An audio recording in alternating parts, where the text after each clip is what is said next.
Alcatraz Island, a small rocky island in the middle of San Francisco Bay. For almost 30 years it was home to one of the most famous prisons in the world. Alcatraz was designed to hold the worst, the most dangerous criminals in America. Its walls were thick, its bars were strong, and the water surrounding it was cold and treacherous. Escape? It was considered impossible. No one had ever successfully escaped from Alcatraz, or so everyone thought. In 1960, three men, Frank Morris, John Anglin, and Clarence Anglin, hatched an audacious plan. They decided to do the impossible escape from Alcatraz.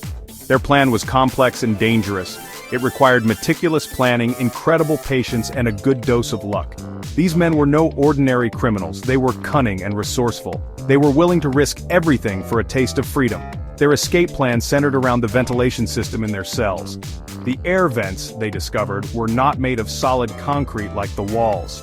Behind the metal grills was a weaker, more brittle material that they believed they could chip away at. For months, they worked tirelessly, using any tool they could get their hands on. Spoons stolen from the cafeteria, sharpened against the concrete floor, became their chisels. A makeshift drill, fashioned from the motor of a stolen vacuum cleaner, helped speed up the process. To conceal their work from the guards, they created dummy heads.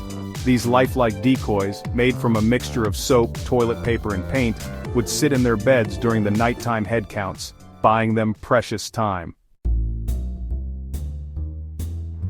The night of June 11, 1962 was dark and stormy, the perfect cover. With the wind howling outside and rain lashing against the prison walls, the three men put their plan into action. They slipped through the holes they had painstakingly carved behind their cells and into the network of service corridors that ran inside Alcatraz. They climbed to the roof, their hearts pounding with a mixture of fear and exhilaration. From there, they slid down a ventilation pipe that led to the ground level, their descent masked by the storm's fury.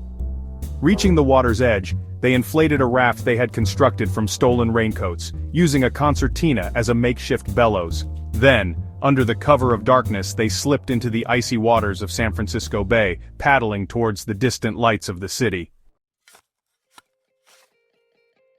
The next morning, as the sun rose over Alcatraz, the guards made a chilling discovery. 3 empty cells, the dummy heads staring blankly back at them. The Great Escape had succeeded. Or had it? A massive manhunt ensued, but the fugitives were never found. The FBI's investigation, one of the most extensive in its history, turned up some clues.